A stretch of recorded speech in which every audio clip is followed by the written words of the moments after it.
Everyone, this is সুলি। Welcome to my another video. So আজ হচ্ছে মঙ্গলবার, ঘড়িতে বাজে এখন 9টা, সোয়া 9টার মতো। সকাল সকাল মা, আমি, বর তিনজন মিলে সকালবেলা স্নান টান করে রেডি হয়ে চলে এসেছি বাস স্ট্যান্ডে, কারণ আমরা যাচ্ছি হলো মা বল্লার মন্দিরে পুজো দিতে। তো যেহেতু মঙ্গলবার, তো সেই জন্য ভাবলাম যে আজই যাওয়া যাক, আজ যাবো কাল যাবো করে আশাই হচ্ছিল না। যদিও বা শুক্রবার গেলে ভালো, কিন্তু আমরা আজকে মঙ্গলবারেই আসছি। আর এসে খুব একটা দেরি করিনি, একদম লোকাল বাসে করে পৌঁছে গেছি মায়ের মন্দিরের এখানে, মানে বল্লাতে নেমে গিয়েছি, সেখান থেকে টোটো করে এখন যাব মায়ের মন্দিরের এখানে। আর এই হচ্ছে মা রক্ষা মায়ের হচ্ছে গেট মন্দিরের। তো ফাইনালি পৌঁছেও গিয়েছি মন্দিরের এখানে। এই দিয়ে সেকেন্ড টাইম আসছি পুজো দিতে আমি আর বর। আর মা তো ফার্স্ট টাইমে এসেছে, মায়ের আগে কখনো আসেনি। আর বর আর আমি এর আগে এসেছিলাম আমাদের ফার্স্ট অ্যানিভার্সারিতে, তারপরে আজ আসছি পুজো দিতে।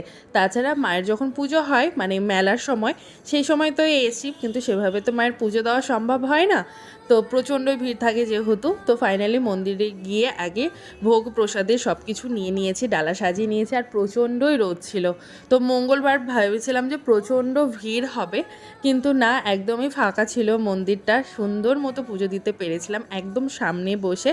তো ভাবছিলাম ঠাকুরমশাই বসছে কি না, তখন বাজে ওই 10:30 পৌনে 11টার মতো। ঠাকুরমশাই দেখি একদম সঠিক সময়ে বসে, মানে আমরাও গিয়েছি সেই সময় ঠাকুরমশাইও বসলো পুজোতে।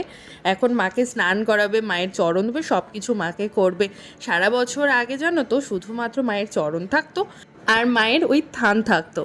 আর যখন পুজো হতো তখন মাকে রেডি করা হতো, বিশাল বড় করে বৌলা মাকে তৈরি করা হতো। কিন্তু এখন কিছুদিন হলো মায়ের নতুন মুখ করেছে, যেটা সম্পূর্ণ রূপো দিয়ে তৈরি। আর সম্পূর্ণ যে যেগুলো অলংকার পরানো রয়েছে সবই কিন্তু স্বর্ণর।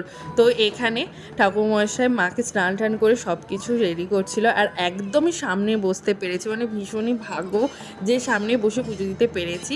এর আগে যখন এসেছিলাম পুজো সেদিনও সামনে বসে দিতে পেরেছি, কিন্তু মঙ্গলবার হিসেবে প্রচণ্ডই ফাঁকা।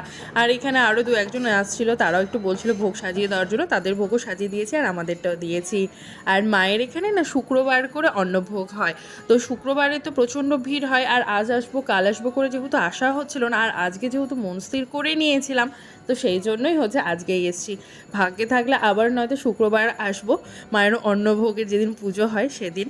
কিন্তু আজকেও ভীষণই সুন্দর মতো মায়ের পুজো দিয়েছি। তো ফাইনালি পুজো দেওয়া কমপ্লিট হয়ে গেছে, সেখান থেকে ভোগের ডালা নিয়ে বেরিয়ে পড়েছি। আর প্রচণ্ড গরম ছিল, প্রচণ্ড রোদও ছিল, ওয়েদারটাও বেশ ভালো ছিল। পুজো দেওয়া কমপ্লিট হয়ে গেছে ওই পৌনে 12টার দিকে, তখন মানুষজনের ভিড় মোটামুটি হচ্ছিল, কিন্তু আমরা যখন গিয়েছি তখন একদমই ফাঁকা ছিল। তো ফাইনালি আমাদের পুজো দেওয়া হয়ে গেছে। আর এই হচ্ছে বাইরে মা বল্লা মায়ের হচ্ছে মন্দিরের চারপাশটা। তোমরা যারা বাইরে থেকে দেখছো, মানে যারা এখনও কখনো দক্ষিণ দিনাজপুরে আসোনি বা এই সাইডে আসোনি, আমি অবশ্যই বলবো দক্ষিণ দিনাজপুর এলে অবশ্যই মা বল্লাকালীর মন্দিরে আসবে। মা কিন্তু ভীষণই জাগ্রত, এলেই না মনের মধ্যে একটা আলাদাই শান্তি পাবে। তো কারা কারা এসছো মা বল্লা মায়ের মন্দিরে অবশ্যই কমেন্টসে জানিও। তো ফাইনালি এবার বাড়ি চলে আসলাম, বাই, দেখা হচ্ছে নেক্সট ভিডিওতে।